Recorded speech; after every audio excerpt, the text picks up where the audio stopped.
Magandang gabi po sa inyong lahat. Ako po, ang Mami Cecil ninyo na magbabasa ng mga liham na padala sa atin. At hindi na po tayo magpaligoy-ligoy pa.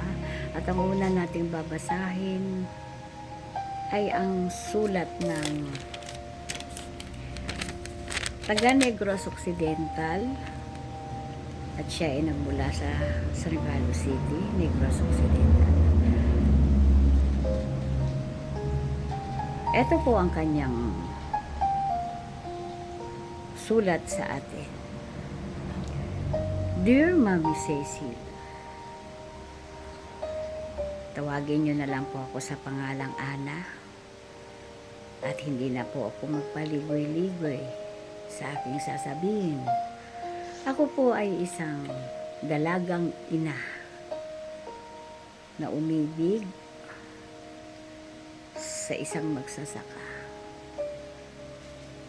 Ang buhay ko po ay isang mahirap lang at nangangarap na magkaroon ng isang lalaking maghahango sa akin sa kahirapan. Ang totoo po niyan ay marami pong lumiligaw sa akin.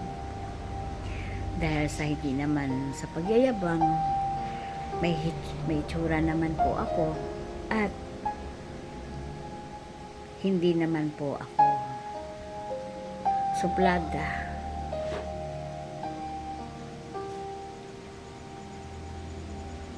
Naguguluhan po ang aking kaisipan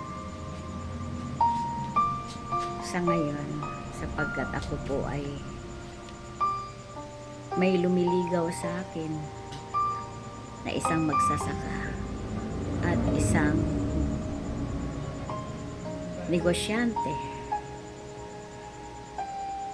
Pero sa totoo lang po, umibig po ako sa isang magsasaka. Na doon sa pag-ibig na yun ay sa pakiramdam ko ay matatalo po ang aking kaisipan dahil sa ang taong yun ay napamahal na sa aking puso at meron namang taong nanliligaw sa akin na siya ay mayaman na pwede rin naman siyang mapakisamahan habang buhay dahil siya ay mayaman. Pero sa totoo lang po ay hindi ko po siya mahal. Ang napamahal po sa akin ay yung taong magsasaka na sa pakiramdam ko kapag siya ang aking iibigin ay lalo po akong maghihirap, lalong lulugmok ang aking pagkatao sa kahirapan at hindi po ako mahango. Naguguluhan po ang aking puso't kaisipan at ito po ang aking inihihingi ng payo sa inyo, Mami Cecil.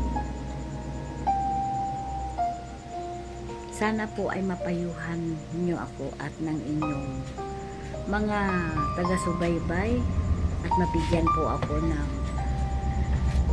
tulong kung ano po ang aking nararapat na gawin. Ang inyo pong ang nagpadala po ng liham ay ang inyong taga-subaybay, Miss Ana. Miss Ana, medyo ang iyong liham o ang iyong idinudulog sa atin na suliranin na kung isipin mo, hindi naman yun suliranin. Dahil sa kung maging ang isipan mo ay susundin mo ang tibok ng iyong puso, hindi naman problema yun dahil ang puso mo ay umibig sa isang tao magsasaka. Sabi nga kapag ka umibig ka, masipag ang inibig mo, pagkatapos ay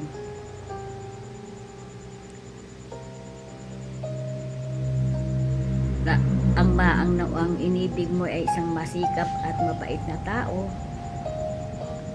ang kahirapan ay hindi hadlang. Madaling umunlad ang isang taong masipag at nagtutulungan kayong dalawa. Ngayon, kung umibig ka naman din at kung ikaw naman doon sa mayaman ay nandoon ang iyong simpatya dahil sa matutulungan ka sa iyong kahirapan, isipin mo din. Kasi ang kayamanan na sinasabi mo siya ay mayaman, baka pagdating ng panahon ay magsisi ka rin at gumawa ng mali dahil sa hindi mo siya minahal. Ang masasabi ko sa iyo sa ngayon, sundin mo ang iyong puso at hingi din tayo ng payo sa ating mga tagapakinig kung ano ang kanilang gusto nilang sabihin sa iyo.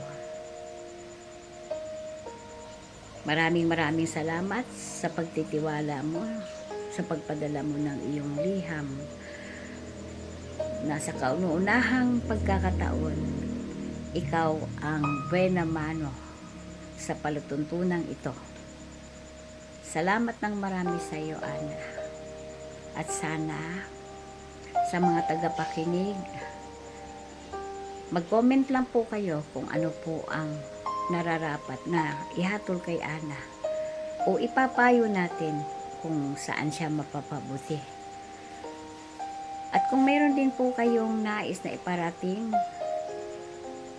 magliham lang po kayo o mag-chat at babasahin ko po yun sa ere.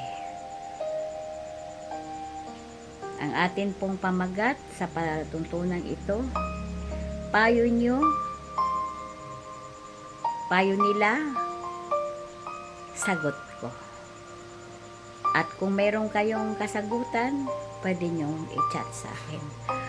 Maraming salamat po at inaasahan ko ang inyong matugunan niyo po ang suliranin ni Ana.